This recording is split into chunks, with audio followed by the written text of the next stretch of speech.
IVV, iShares Trust S&P 500 Index. What's important about it is that when we had the topping pattern in this 3-week zone, we called for a top, and this is a weekly chart. We had that correction, okay? That was the January, February, March, the first 3-month quarterly reversal. We came back and we blew out and we made the higher highs. That's what happens, that's what's good about bull cycles. Now, when we were up here and we were saying that we were overbought, we were at 96% 3.1% DS. I mean, we had just reached a point where you couldn't help but make money, and that the S&P was going to pull back, and it had a really good pullback. This last high in that S&P index is 1370. So what I'm going to tell people when it comes to the IVV iShares Trust, it's related to the S&P 500 index, so we know that much.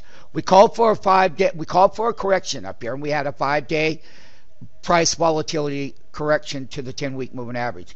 All public indicators.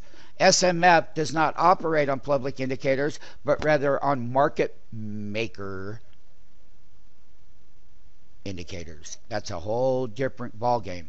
So what I'm going to say is that it's day 2 of 5. It's the beginning of the original reversal. The top end of the S&P, that our target was right around 1375. We got up to the 1370 handle. Over the weekend, we went through that analysis on the index.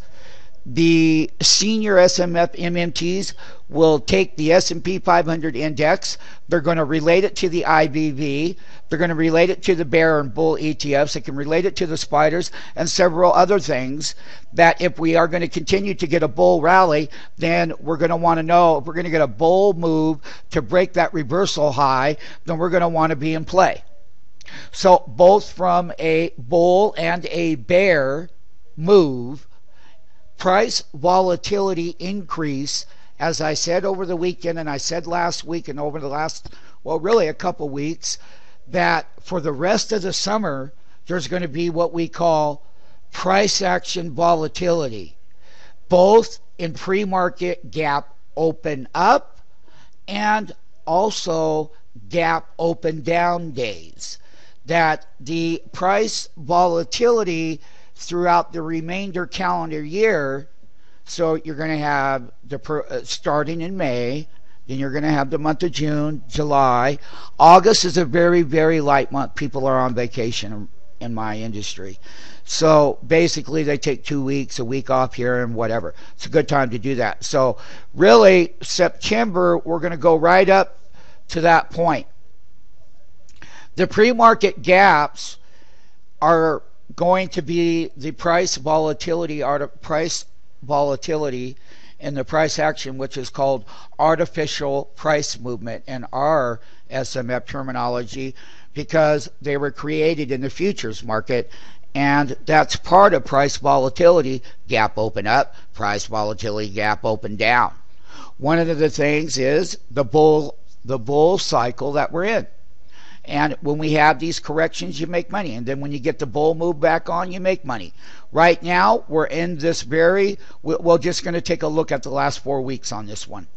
And you can tie this, because if this goes down, S&P goes down, bear puts pay on the S&P. Should it break out, bull pays, it all pays.